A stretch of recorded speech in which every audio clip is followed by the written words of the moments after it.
or the clouds.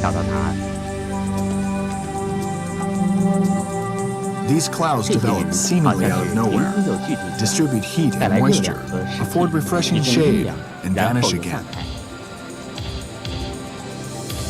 Most frequent are these long, layered clouds, known as stratus clouds. And these are cumulus clouds.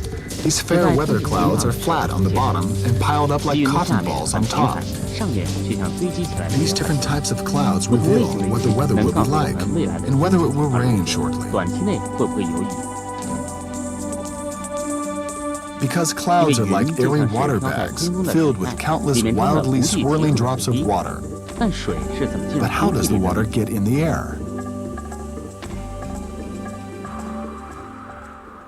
I think I finally get the picture about this weather forecasting. Look, those are Bengali tiger clouds, rising fluffy cotton clouds, Siamese horse clouds, and over there, the common gray house cloud. Not bad, but you forgot one of them.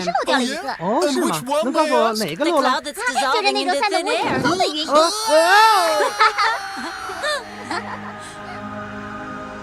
The sun puts water into the air. Its warmth causes water everywhere to evaporate. From the oceans, lakes, rivers, streams, swimming pools, and bathtubs. From moist towels, from plants, and from the skin. So when hot weather causes puddles in small lakes to dry up, the water doesn't just disappear, it evaporates. That means the lighter, warmer air rising up takes tiny drops of water along. They are so small, one cannot see them with the naked eye.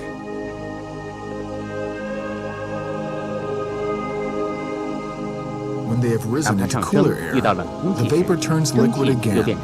This is known as condensation.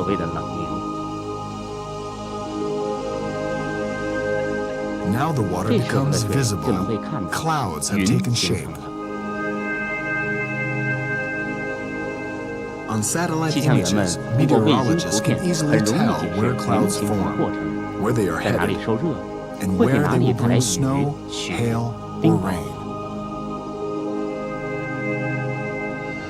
At his weather station, George Demmer notices that the weather is getting worse. More and more clouds appear and pile up. From above, they gleam white in the sunlight, but from below, they are dark and threatening.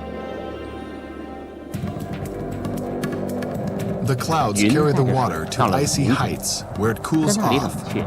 The drops get even bigger and heavier. They are packed together and barely able to float anymore.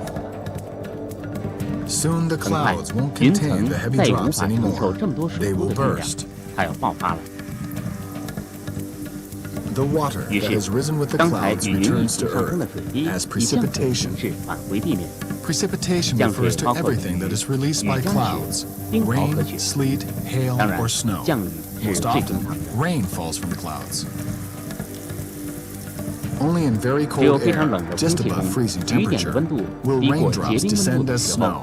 If they freeze on the way to the ground, they turn into sleet, a mixture of rain and snow. If the raindrops have already frozen in the clouds and are whirled about, they form hailstones. These can grow larger than a golf ball. Like the air, the water on our Earth is constantly in motion. First, the sun causes the water to evaporate and rise. Then clouds form, which are driven by the wind.